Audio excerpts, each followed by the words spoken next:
Well, hey everybody, and welcome to episode 23 of the Pixar Post podcast. As usual, I'm TJ. And I'm Julie. And in this episode, we're going to cover a gamut of conversations around what 2014 will bring for our site, as well as the podcast. Mm-hmm. We're going to talk about some artistic inspiration, a post that we did about that. We're going to talk a lot about the awards. But let's just kick off today's episode with a discussion of news that was actually released today, or I should say on January 7th, and that is about the Pixar short Party Central. We call this room Party Central. Technically, we haven't actually had a party here yet. But when we do, we'll be ready. So if you recognize that clip, it was from, of course, Monsters University, and that's where Terry and Terry announced that the Oozma Kappa House is Party Central. Exactly. And originally it was slated to be released alongside The Good Dinosaur in theaters.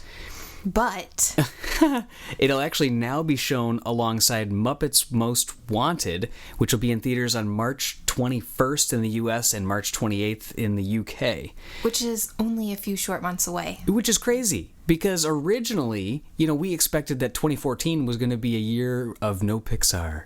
Yes, but, in other podcasts we had maybe, thought, maybe there was going to be another short, like either a Cars short or a, right. A feature short. But there was nothing known. Yes. There was nothing officially known, I should say. So right. You're right. But yes, and in fact, Pixar artist Austin Madison also posted on his blog today about this, and they said 2014 would be the year without Pixar. Poof. So I thought that was pretty funny. But, originally, like I said, it was supposed to be released alongside The Good Dinosaur. Once that got pushed back from its original release date, which was supposed to be May 30th of this year, it got pushed back to November 25th of 2015. So that was one of our things that we first wondered about, is what the heck is going to happen to Party Central? Because we knew it was already done, complete, right, fully animated, because it was shown at the D23 Expo in August of this year. Right. And we were also, discussing that The Good Dinosaur is an original feature, and Party Central is kind of like a cartoon or a Toy Story tune. Mm-hmm. So we were kind of like, I wonder why they would put Party Central in front of The Good Dinosaur rather than an original short. So I'm really excited to see that Party Central is going to be released so early now, and right. Then in hopes, if The Good Dinosaur still, is released in the future, that an original short is played in front of that. Right. Yeah, that would be great, and obviously that would most likely be the exception now, or the expectation now. But obviously these types of shorts being, like you said, not an original, as far as not an extension of Toy Story or Cars, has been released before, and in fact we saw Small Fry with the first Muppets re-release from, what was that, 2 years ago now? Yeah. And then also Tokyo Mater was released ahead of Bolt.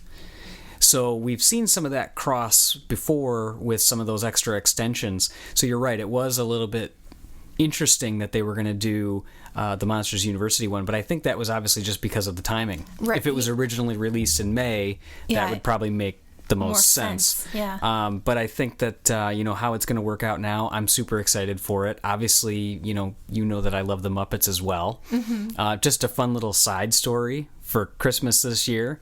I actually got a official Muppet designed that by myself online, so it's really cool. So in fact, anybody can do it. It's not like I'm exclusive that I received this Muppet or whatever, but there's a website where you can go out. Julie spotted it. What is it? Yeah. It's like from FAO Schwartz, actually. Right, but that's the only place that they do it. It's called like the Muppets Whatnot. Mm-hmm. So yeah, if you want to do one, look up Muppets Whatnot, and you can pick the body, the eyes, the nose, the hair, what outfit they wear. Yeah, it's so awesome. So I have a crazy Muppet that's, you put your arm in it, the mouth moves, the whole deal. They obviously are not giving you advanced controls where they don't blink and the eyebrows don't move, but it's cool. It's got one arm control as well, and I had you guys laughing pretty good at Christmas. Oh, yes, you did.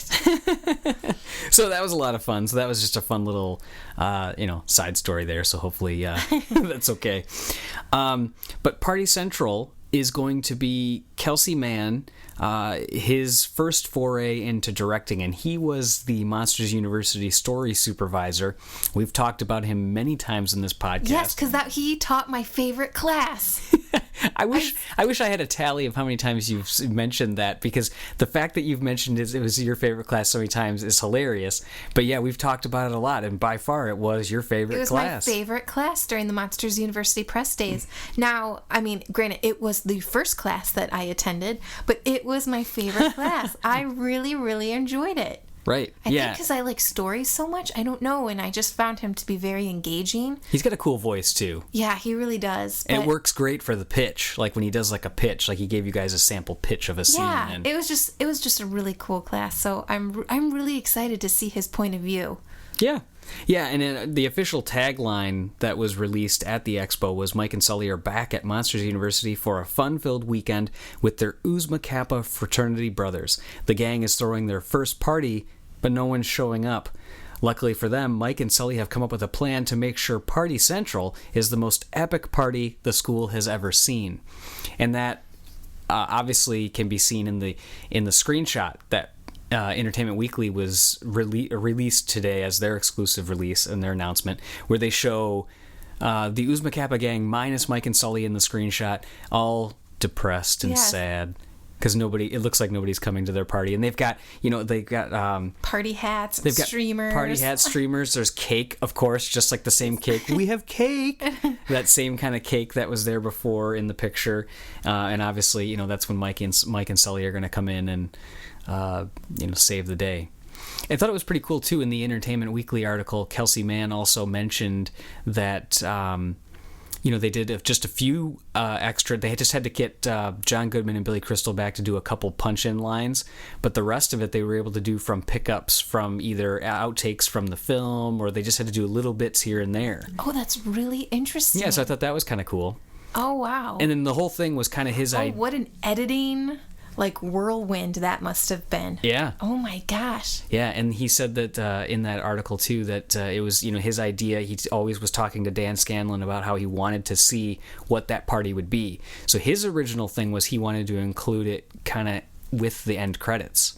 Oh. But they didn't do that, obviously. And then he mentioned that they originally were thinking about putting it with the DVD release, which would have made a lot of sense too. We actually thought that. Well, yeah, it was released on the Animation Fascination podcast in an interview they had with Austin Madison and Chris Chua, that they had talked about that it was going to be released at that point. So that was... Goes to show you how quickly things can change. Yeah. You know what I mean? Exactly, yeah. Stay on your toes. So the other thing that we wanted to mention about this is what this may mean for The Good Dinosaur. Obviously, with this originally being paired up with The Good Dinosaur, we don't think this move is yet any type of indication that The Good Dinosaur is going away. We think this is more of an indication that they finally said, hey, let's move back, or since it's moved back so far now, let's take the short and move that up, because it's already done. It's sitting here. There's no reason to wait until November 2015 to release it. I mean, and you also have to think, original feature shorts take, 3-4 years? I mean, they still take maybe like 2 to 3 years. Well, it's still a long time because they don't have as many resources on it. Right, but there's already original shorts that are in production, I'm sure of. Sure, of course. I'm sure of it. So I'm sure one of those is now going to be attached to The Good Dinosaur. What makes me wonder something, though... Although I do think The Good Dinosaur, the title may change now. You think that's going to change too? We talked about that before. I just kind of have a feeling. Okay. All right. I don't know, gut feeling. Sure. Yeah, but what makes me wonder with this announcement, though, is there already had to have been a short on top of... Well, there didn't have to be. There most likely was already a short that was attached to Muppets Most Wanted. So what was there that got booted? Do you think there was? I don't think there was going to be one. I don't know. Part of me feels like there was, because when they released it the last time in theaters, they had a short in front of it as well. But do you think it would have been a Mickey short, one of the new Mickey ones? And maybe one of those is now being pushed back? I don't know. That's a good I mean, but I did like the idea of thinking about what would have been there. Obviously, we would have heard if it was already something Pixar ahead of time, so it makes me wonder what else it could have been. Was it a Disney thing? Well, it would have been a Disney thing, but what else could it have been? Right. So it just makes me wonder. So anyways, that's the news of Party Central. Great news that we're going to see it in 2014, just a few short months away.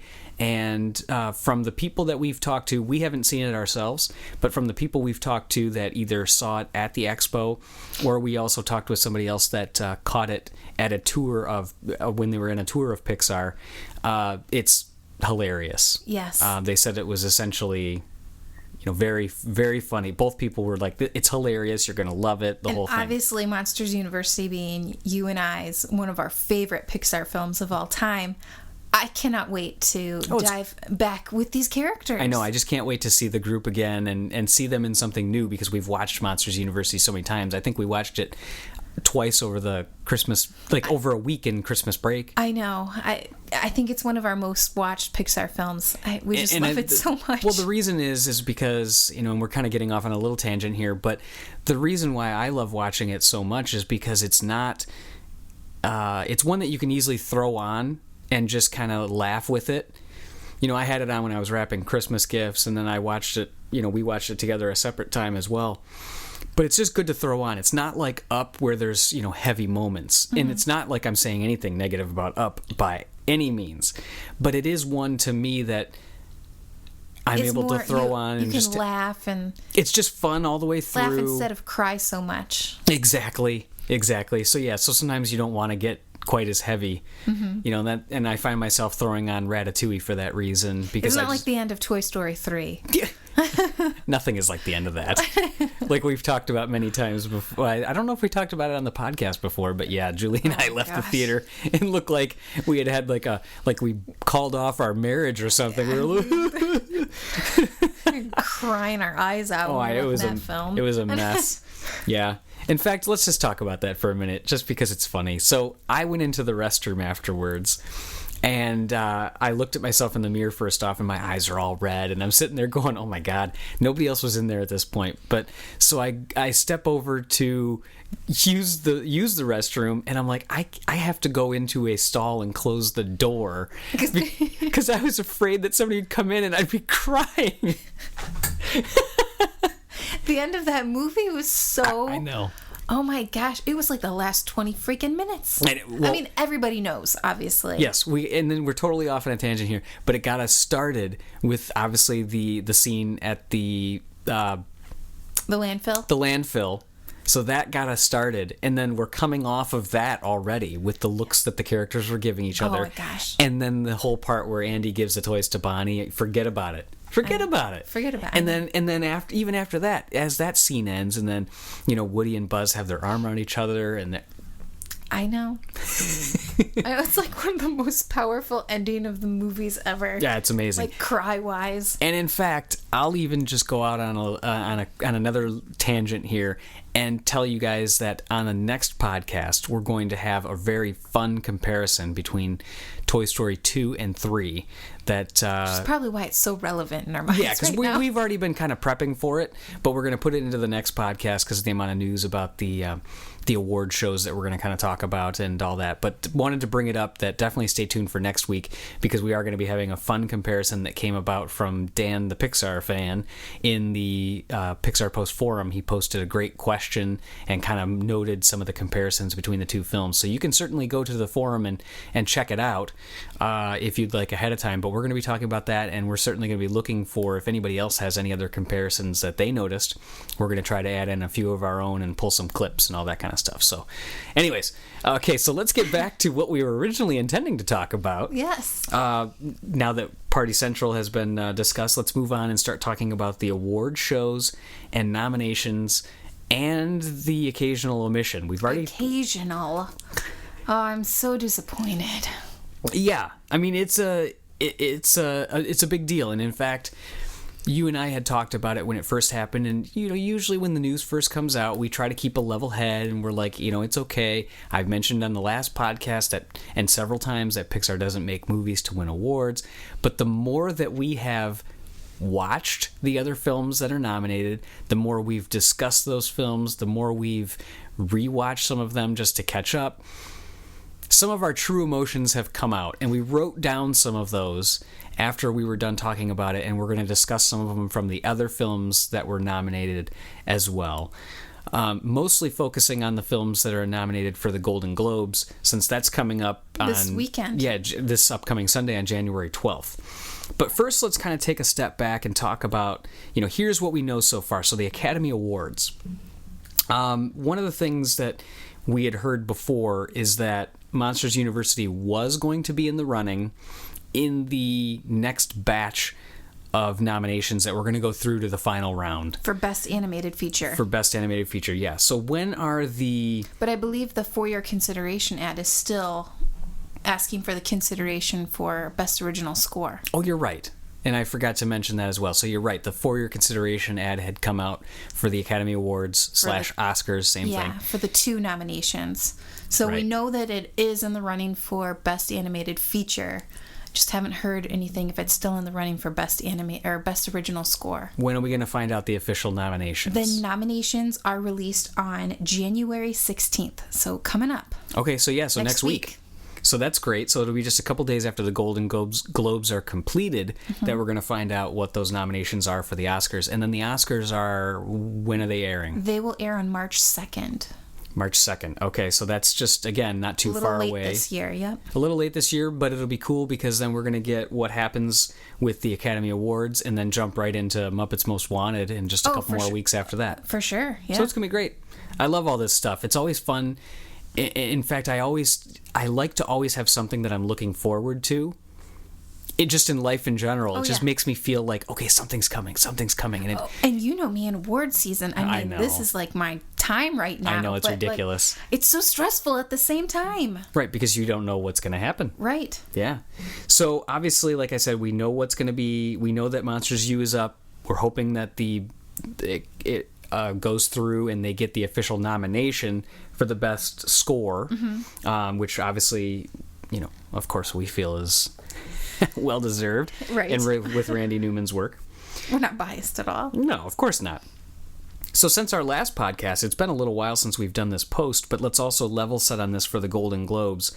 So Pixar was essentially blanked this year. There was no nomination for Monsters U or for the Blue Umbrella. We've talked about the Blue... The Blue Umbrella wouldn't have been nominated for a Golden Globe. Oh, you're right. Yeah. See, this is where your expertise comes in here. Yep. The Blue Umbrella was omitted from the Academy Awards. Right.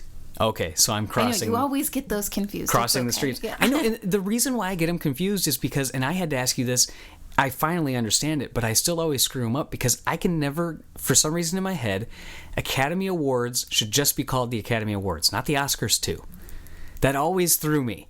And then once I throw Golden Globes in there and how close they are together, I always mess them up. I know. It's okay. So, anyways. So Monsters University was omitted. Right. So the list of nominated films for the Best Animated Feature category only included 3 this year. They were Despicable Me 2, The Croods, and Frozen. So this is where we wanted to kind of break it down a little bit and talk about those extra films, because those films, Despicable Me, The Croods, and Frozen, are arguably the front runners in all of the award categories this year. And then obviously Monsters U should have been included in that list. And again, when we first heard it, we try to keep a level head. But as time has gone on, we rewatched over the holidays Despicable Me 2 and The Croods, and let's talk about those. So... Despicable Me 2, the first thing we want to talk about is kind of the audience satisfaction rating through Rotten Tomatoes. Just to kind of level set, let's look at those real quick. So Despicable Me 2 had a satisfactory, 85% of people, audiences, not critics, liked it. The Croods had 79%. So just a little bit of variance, but a little less. Frozen was at 90%. And gaining. No, it actually was at 91 when we wrote our post, and now it's at 90. Okay. So it's pretty close there. And so, we expected those. We expected they'd be nominated. But with Monsters U at 83%, if we're just looking at that variable, then it should have been included. Correct. But let's look at it as far as our review of our thoughts on Despicable Me 2. And again, we don't mean any disrespect to these films. We're breaking them down to or say... the teams that created these films. Yeah, absolutely. Animators are artists. We respect all of the work that they do, but we're going to get pretty harsh on some of these. And some of them are going to be real because we just feel we can't get it out of our heads when we're comparing Monsters University from a story standpoint, from a technical lighting standpoint, a character development standpoint. Character development, animation. We feel that it absolutely was omitted for all the wrong reasons. Okay, so let's look at Despicable Me 2. So my first thought on it, and again, this is, our opinion, and this is why we lean towards Pixar, or why I specifically lean towards Pixar over the other animation companies that are out there. It just suits my needs more, because once the Too Many Pop songs started happening in Despicable Me 2, I can't tell you the number of times I rolled my eyes when I heard Pitbull and there was characters just dancing on the screen. To me, that's why I love Pixar. They don't throw in those types of things just to satisfy the kids. You know, that kind of thing where it's... Yeah. So anyways, you get that idea there. But there was just too many songs. There was too much wasted pop songs. There was too much wasted time, like I said, randomly dancing. And then the boy band thing with the Minions. Yeah, towards the end of the film. I was just like, you got to be kidding me. The Minions, you know, they really kind of were the focus, I think, on this film because I think so many people liked them. And I did feel like, you know, during the film that there were too many parts where it was just them on the screen and it kind of felt long. Yeah, there was moments that felt like deleted scenes. I enjoyed them. You know, I enjoy them, but it's just like... Oh, okay, come on, guys. Well, yeah, and the Minions are obviously, you know, they're front and center because they were a huge comic relief. They were funny in the first one. There were still funny moments in this one, so there's no denying that they're great characters from a character development standpoint, and they're funny. But I feel like there's that, you know, it's like in Monsters University, where the slug is late for school, and he's running, but he's not going anywhere. Mm-hmm. And it's long, but it's just long enough. Exactly. To make you laugh. Yes, you feel like, and the thing I love about that scene with what they did with that is that it's long, and right when you feel like it's going to end, it goes like 2 bars longer, and then you're like, okay. And then it stops. It made you in a way feel uncomfortable funny for those two extra seconds. Yes. But so I see what you're saying. And it was like perfect. It was like the perfect long amount. Right. But I feel like with Despicable Me 2, there was a lot of parts that, like, you know, where they were dancing when it was like Cinco de Mayo, and you know, with the Minions and stuff, that it was long, and it just kept going. It didn't. Right. They didn't find that you know, space to stop it. Right. So I also felt from a lighting standpoint that there wasn't anything that was above and beyond. And again, we're bringing these things up to compare it against what Monsters University excelled at. So from a lighting standpoint... And you are such a lighting nut. I know, I love it. It's almost like they turned on all the lights in a lot of the scenes and everything was evenly lit. It was like the background was just as bright as the foreground. And well, you had said it, you know, like it was like everything was in like a studio. Yes, like it was a soundstage. It was like a soundstage lighting. Yeah, it's like in like a 50s movie where everything was just like, boom, turn on the floods. You know, it was like, are you kidding me? There was too many scenes where it was overly saturated color. There was not enough shadows, and it just was like, okay. That's, again, my opinion. I thought the dancing when somebody gets tased, you know, like when they did the lipstick taser, and like they're doing like the disco move. Yeah. I was like, okay, again, I just can't take it. I know you don't like that kind of humor. Right, it's not enough. And okay, so just well, it's not like a thinking kind of humor. It's just a obvious kind of humor. Right, and just as a fun little side story about me personally, I have been tased. Yes. So I guess maybe it was just a little too real for me. Yeah. And I wasn't tased for any bad reasons. I did a citizens police academy just for fun. And volunteered to get tased. I did, yeah. It wasn't like you had to get tased. People said, do you want to get tased? And I raised my hand and I did it. Oh, great. So anyways, so that's a whole nother side story. It was a blast. One of the coolest things I've done. But yeah, I guess just anytime I see like tasing stuff where they're like, ooh, and they're dancing around, I'm like, not what happens. But again, it doesn't have to be real. It's a cartoon. It's but a it just, but you know, when something bugs you, you start to bring in other things from your life. Well, that's what I was doing there. So yeah, I just don't like that kind of humor. I did like the element of the character designs, like I talked about with the Minions. I also liked the chicken.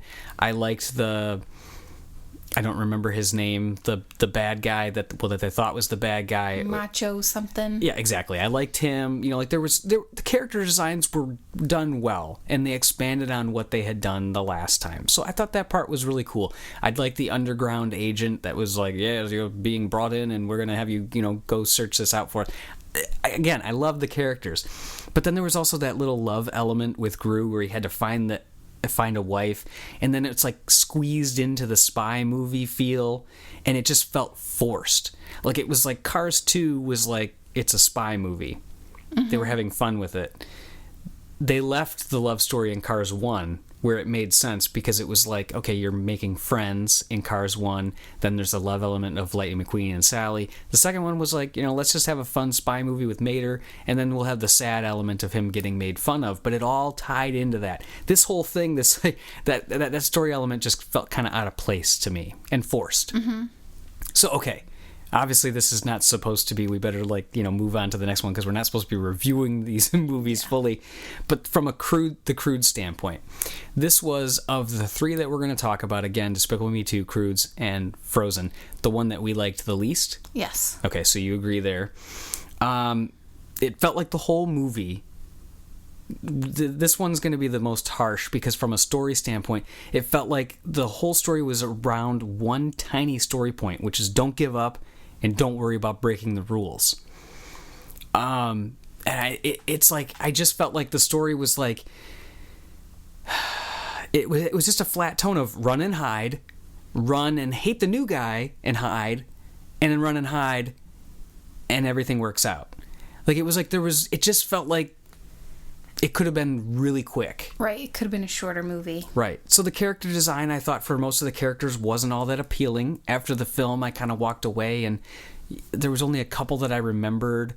But I don't really have like a vision right now if I try to click in my head what the boy Thunk was. Mm-hmm. I just don't have that vision in my head of who he was, what his character design was, all those kind of things. So I feel like that's, to me, if you can't walk away and fully remember all those characters. Yeah. So anyways, the love story with Eep, I talked about it with Despicable Me 2. I felt like the love story with Eep, what was the guy's name? Why I'm so bad at this right now. The new guy that she fell in love with right away. Oh gosh, I can't even remember off the top of my head. I know it's a problem, but I mean... I remember Belt. Yeah, that was his, pet or whatever. But yeah, I felt like, again, that love story was awkward, forced, and way too, fast really without... Yes, yeah. Exactly. All of a sudden she, saw him. She's like, boom, in love. There's no development towards it. And I kind of get it, because she's locked in, a cave or whatever, and it's the first person, she's, seen. Right. Since everybody, died that they explained. But, I don't know, it just didn't... Right, didn't do it for It didn't me. ring true as a true love story. You didn't feel the emotion behind it. You're just like, whatever. Also, with Eep, talking about her, I didn't like the weightlessness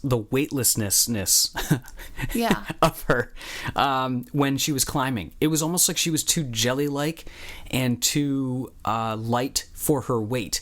And I don't mean light for her weight like she's a heavy-set girl or anything like that. I mean, she's a cave person. She's supposed to be more beefy and held down. And they even talk about it in the film, that there's weight to her, but yet when she's running at the speed of sound and when she's climbing, she's like bop, light bop, as bop, a bop. feather. Yeah, it just didn't... I mean, if we want to talk about, the realism of animation, there's... that's one of the things that Pixar says they always look for is the proper weight. When I went to that Pixar Artist Masterclass, again, something we've talked about on the podcast a lot, and animation in general, it's one of the rules that, things have a weight, and then you need to feel that weight. Sully needs to feel heavier than Mike. Right. When he walks, when he moves, everything. And he does.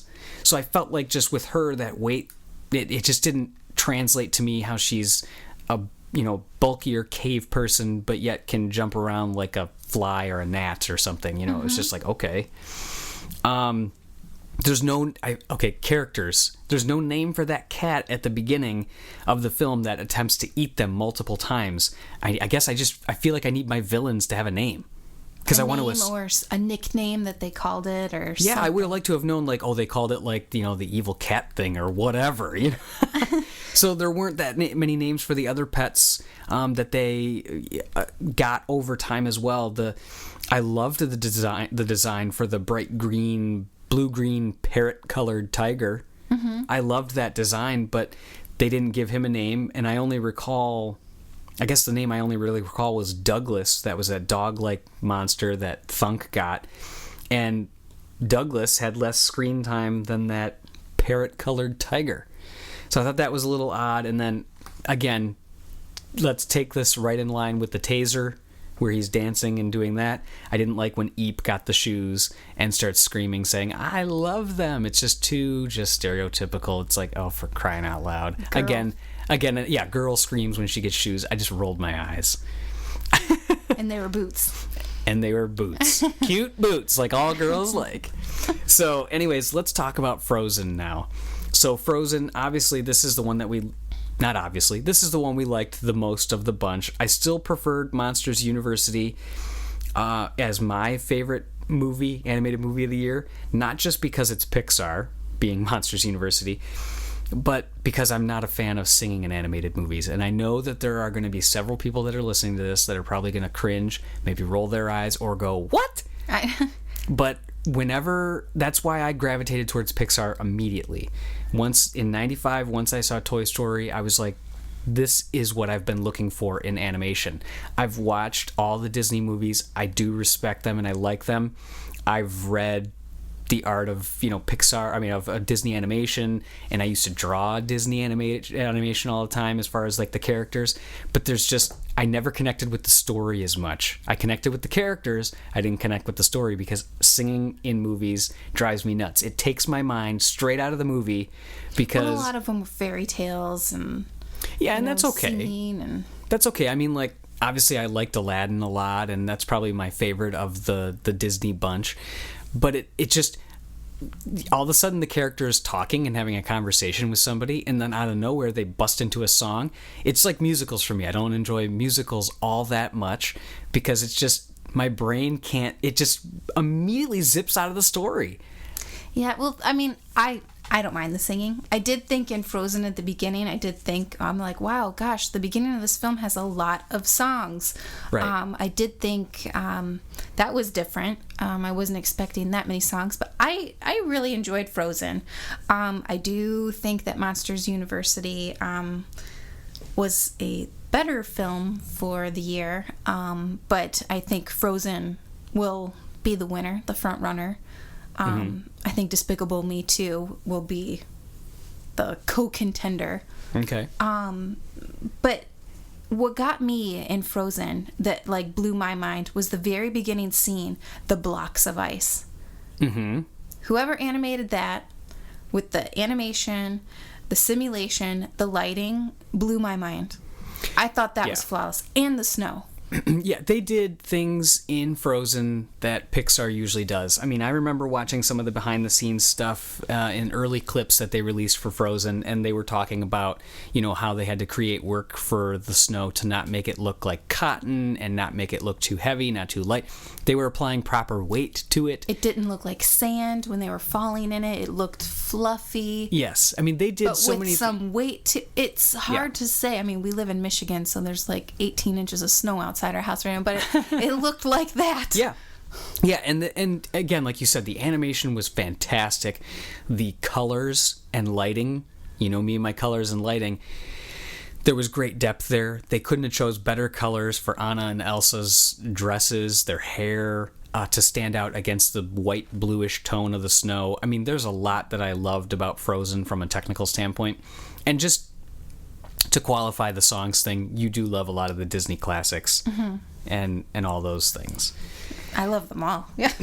Right. So there were a couple weird things that kind of stood out for me from a story standpoint for Frozen, and some of them I didn't really catch at first, but over time, the trolls started to bother me. Yeah. Yeah, I definitely agree with you on that. Okay, so we were talking about it with some other readers on the Pixar Post forum, and after kind of having those discussions, user Mac95 pointed out that, you know, he had some concerns about the trolls too, but I started expanding on it in my head, and it made me think, like, I understand why they were necessary based on the story and how it was set up, but there wasn't any real explanation for why all of a sudden the king went running to these trolls. He just said, like, oh, I know what to do. I'm going to go to the trolls. And why they were on the outskirts of the kingdom, why they raised Kristoff. Again, it just all felt kind of weird to me with their powers and everything, and that song that they sang felt like it could have been a deleted scene in a way, where they were like trying to get Kristoff and Anna in love, and it was just like, what's going on here? I don't know, the trolls thing kind of like stood out to me. Mac95 also pointed out the character designs. He felt like they were really similar to Tangled, to the characters in Tangled, with the shape of the eyes and everything.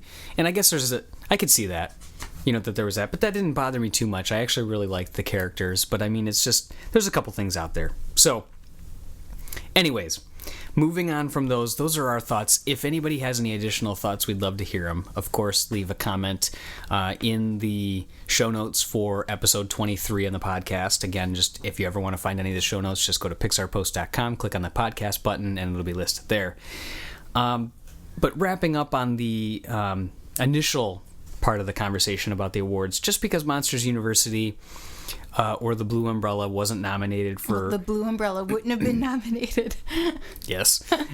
Doesn't... Well, but they're not nominated for the Academy Awards, so I'll recover by throwing it in there.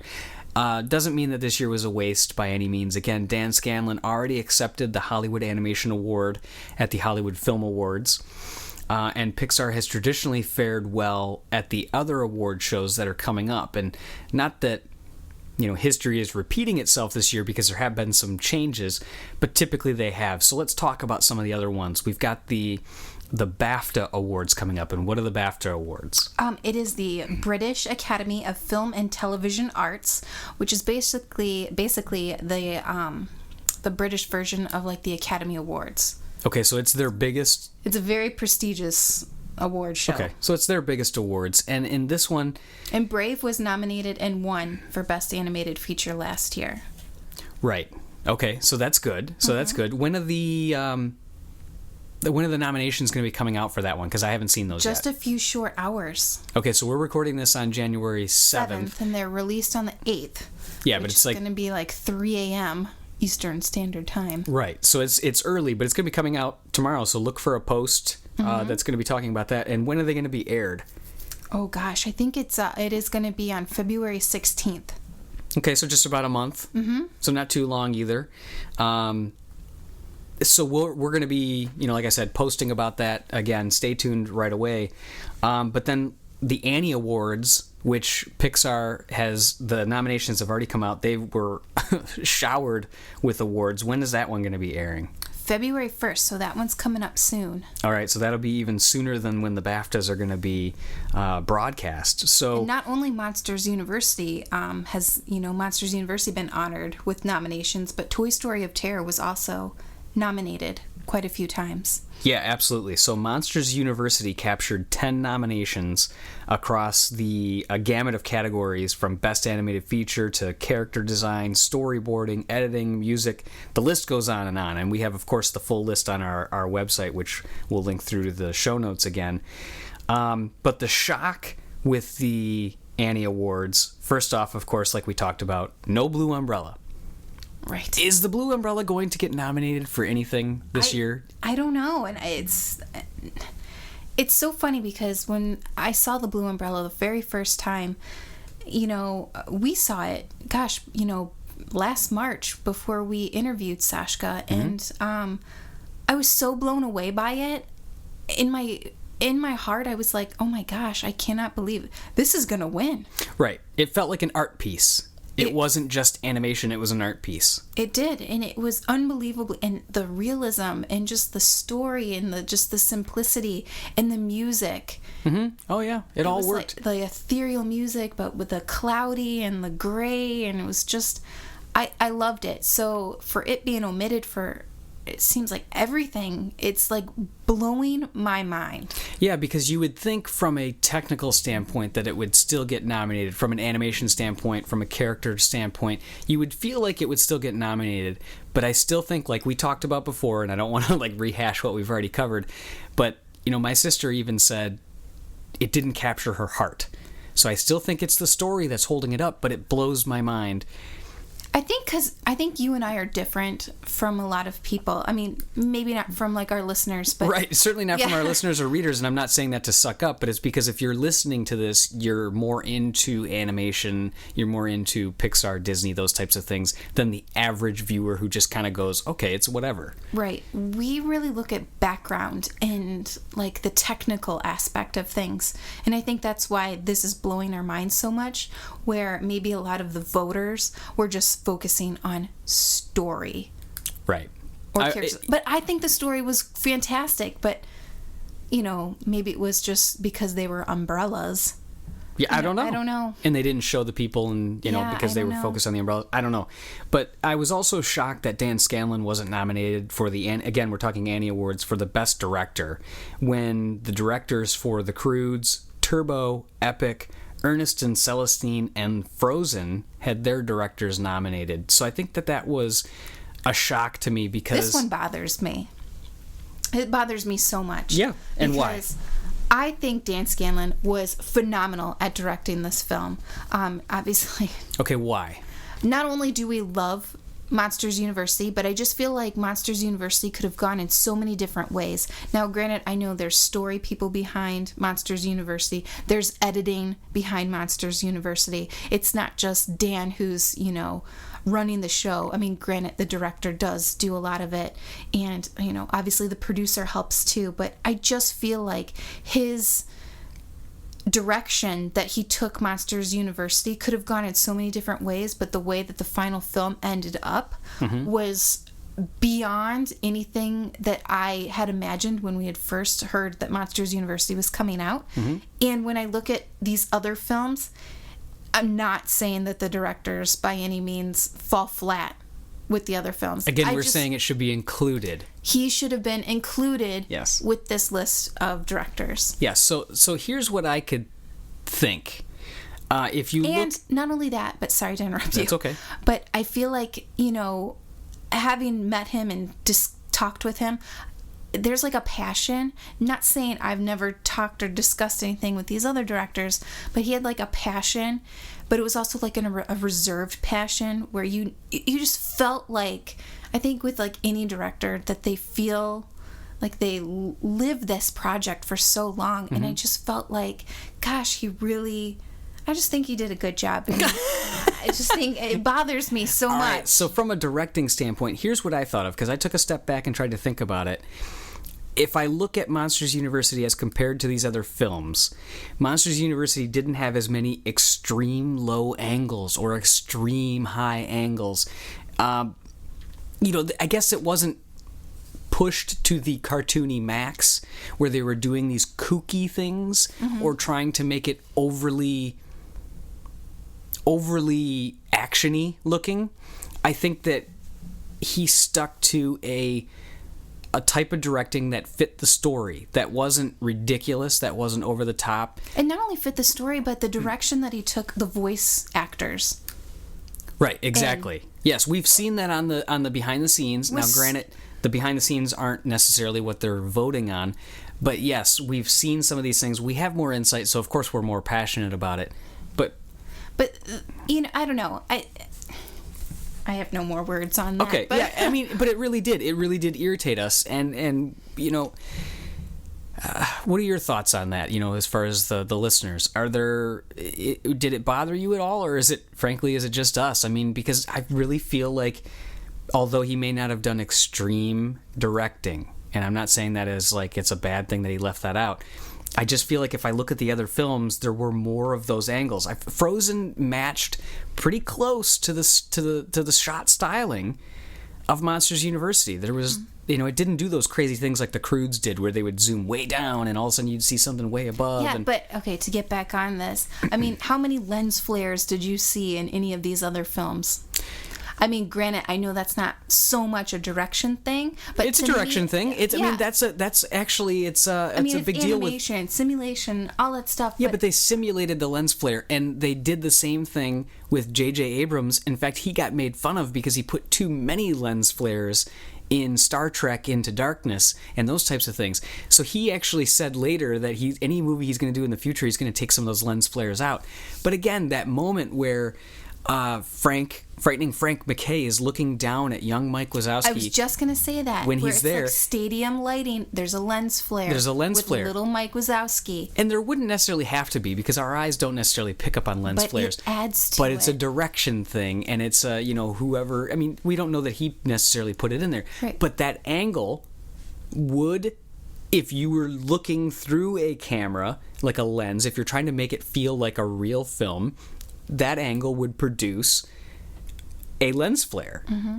So it's just... And there's so many different camera aspects, depth of field aspects, that I feel like some of these other films didn't have that Monsters they did not University do as much. had. But again, that's other teams where you're talking I about know it's other staging teams, and camera. but it's still But it's discussed with the Dan director. Scanlon. Yes. Yeah, I agree. He should have been nominated, and it's very disappointing that he's not. Right. I just don't understand some of what's going on this season with the awards. And when the Academy Awards come out, you're going to get a very lengthy podcast if Monsters University is not included in that final list. Oh. Don't even get me started. All right, so let's not dwell on that too much. So let's give it a little bit of like history here. So last year, Brave was nominated across 8 categories and won 2 of them. They won for Outstanding Achievement in Editorial and Production Design. So with this year, with Monsters U being nominated across 10 categories, hopefully we'll see them succeed in more categories. Let's just go with the law of averages here. So hoping that happens. Now, the other exciting thing that happened was Toy Story of Terror. Obviously, Pixar's first foray into a television special that received 7 nominations across 5 categories. So how do you receive 7 nominations across only 5 categories?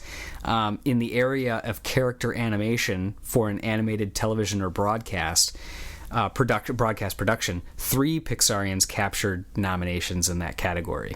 So that's how it did that. So Toy Story of Terror was also nominated for Best Animated Special Production. It was animated for directing, storyboarding, and editorial work, as well as the character animation that we already talked about. So the only other thing, and I'm getting picky here, that I would have loved to have seen for Toy Story of Terror would have been the inclusion of Michael Giacchino's great score for the television special. And I was kind of surprised because they put out a soundtrack for it. Mm-hmm. So they were, in my opinion, they're putting it out there that like, hey, pay attention to this. We've scored this thing. The soundtrack's available. You can purchase it. So I was kind of surprised that wasn't included.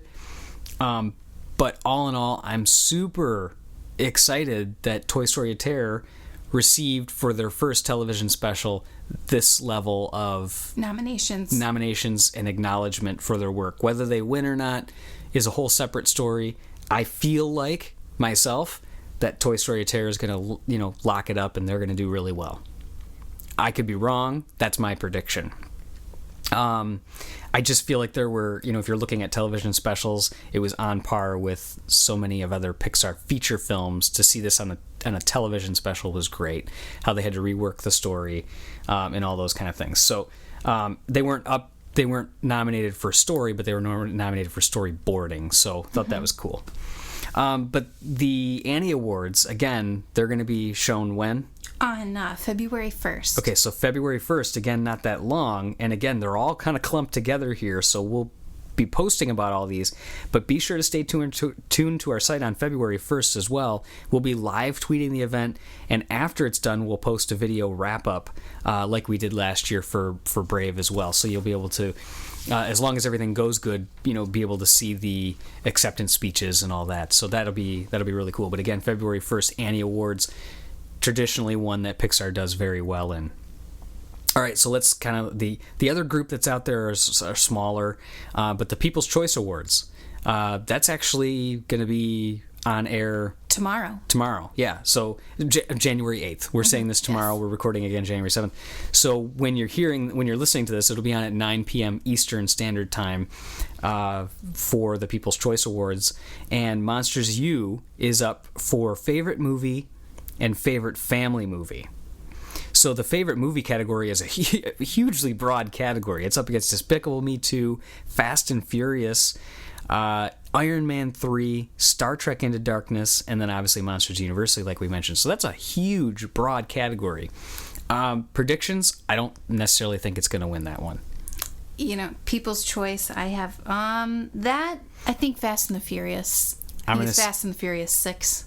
Okay. I believe. I'm going to throw it out there and just say Iron Man. Okay. Or Despicable Me 2, I think will win that category. I'm just thinking general public.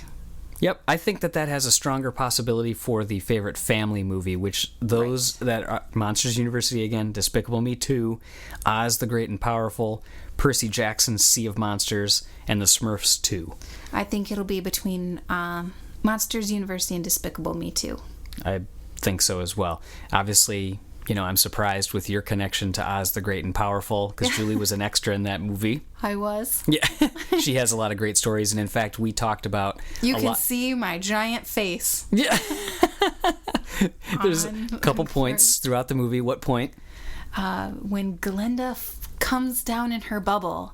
You can see me quite a few times, so my giant head. Yeah, and we talked about it actually when we were guests on the Animation Fascination podcast, so you can look up the episode that we were guests on that, and Julie talked quite a bit actually about her experiences, because the Blu-ray was releasing right then, so Mark was talking about it, and we were answering some questions, so that was kind of fun to do that as well. So this episode has a lot of our side stories. Yes. The Critics' Choice Awards, that will be coming up again, next week? Yeah, on January 16th. Okay, so that's up for the Best Animated Feature against, of course, Despicable Me 2, The Croods, Frozen, and The Wind Rises, the Miyazaki film. Critics' Choice Awards, I'm going to have to give that to Frozen. Yeah, I think Frozen's going to be Monsters University's, big contender. Yeah. Big nemesis, if you will. I think just like last year when it was Wreck-It Ralph and Brave. I still remember there was a big uproar with people. Everyone thought it was going to be Wreck-It Ralph. And, right. Brave ended up winning quite a few, but yeah, that's what I feel is kind of paired up against. Obviously, Despicable Me 2, though, has such a huge following with so many people, and like I said, no disrespect. I mean, the team did a great job. I just feel so differently, I guess. It did bigger worldwide box office, Despicable Me 2, than Monsters U. Obviously, part of that is because of not part of it, but it had a huge following to begin with. But it was also, essentially co-produced out of France as well. So they had the benefit of, they weren't secondarily producing or promoting it out of France. They had that kind of UK market that they were showing it and promoting it firsthand as well with local talent. I guess I just like different kind of stories than... Yep. Okay. So yeah, we've talked about that. So the other one besides the Critics' Choice is the 12th Annual Visual Effects Society Awards. We don't know when the announcement date is for the nominations. For the nominations, but the awards themselves will be on February 12th.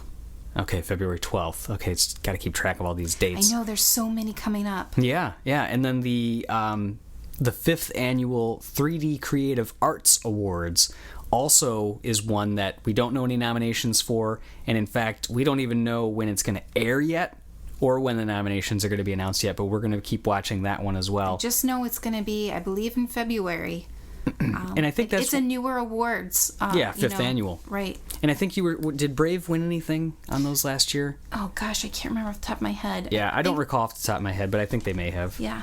Okay, so the last thing that we kind of wanted to talk about on today's podcast was the inspiration or artistic inspiration and the future of Pixar posts. Obviously when I say that it sounds like it could be ominous, but it's actually all good things. So to kick off the year, we wrote a post which talked about artistic inspiration, kind of what you want. I just want to read the initial paragraph that I wrote for the post. Mm-hmm. Okay, so The beginning of each new year is a gift. As the calendar flips to January, our minds can't help but reflect on the previous 12 months, as well as try and take a peek into our future.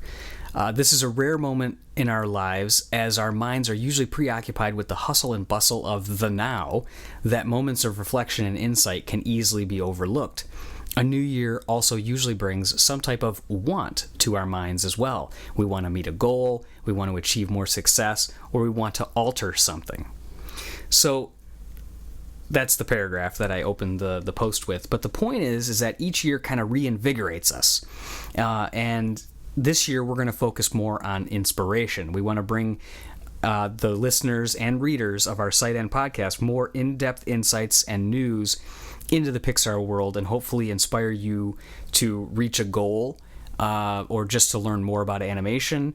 Or if for some reason you're not trying to reach any type of goals or anything like that, just to entertain you. But we wanted to take it from more of an inspiration standpoint, and we've got a few great surprises to announce that'll be coming up, in a new section to our site we're going to introduce. But we're going to be looking for more interviews. We're going to have bigger and better contests, and one other part that's going to but it's going to allow you to interact more with us through some Google Hangouts, through some other things that we're planning. We were hoping to have more of those completed and announced for the new year, but like anything, life happens and gets in the way, and we were sick for a lot of December, so some of those things didn't happen, but we are still prepping them. They're all in the works, and we're going to have certainly more ways to interact with our readers and listeners, and like I said, definitely bigger and better contests as well. So we can't do any of this without you, though, so we need you to join in and help us know your inspirations. So we've already started a post on the forum, as well as on the post. You can add it as a comment. We're looking for your inspirations. What are the things that you look at? What are the sites you visit? What are the quotes that you hear that keep you motivated or entertain you throughout the year? Because obviously we're looking to use those as springboards to potentially motivate us to do a episode on a website, on a link, whatever it may be. We're going to look into a lot of different things, and since inspiration is what drives us to achieve things, that's what we kind of want to focus on. So we need your help too. So let us know what motivates you. All right, and the whole idea behind this idea of motivation and inspiration came after we talked to Michael Makarovich in our interview. He was the directing animator for Toy Story of Terror, and also one of the founders of the Animation Collaborative, which is a brick-and-mortar school, animation school in Emeryville, right across the street, essentially, or down the street from Pixar. But he talked about focusing, and we've talked about this in the podcast before, but it was just such a big, impactful thing for me. It made me think of differently from then on out. It was really cool. I know, it was like your big aha moment. I know, it was really great, and it's just so simple, but he talked about focusing on what really matters to achieve your want. I talked about when I read that paragraph, we all have wants, and we think of them more at the beginning of a new year. So we have these wants, but a lot of times I would get focused on that want so intently that some of the other things in my life kind of went by the wayside. I'd have piles building up, or I'd be doing other things.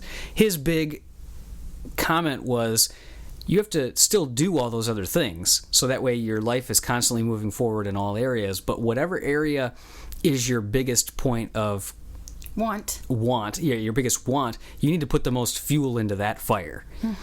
So I think that was something that, for some reason, I've always been like, I want this, I'm all in, or I'm all out. Yes, you are very much that person. So. Yes, I'm all in, I'm all out. It's I love it or I hate it. So I think that was actually, and it's so silly. I mean, there's so many times in life where you just hear these things that you're like, okay, I should have known that, or I should have been doing that.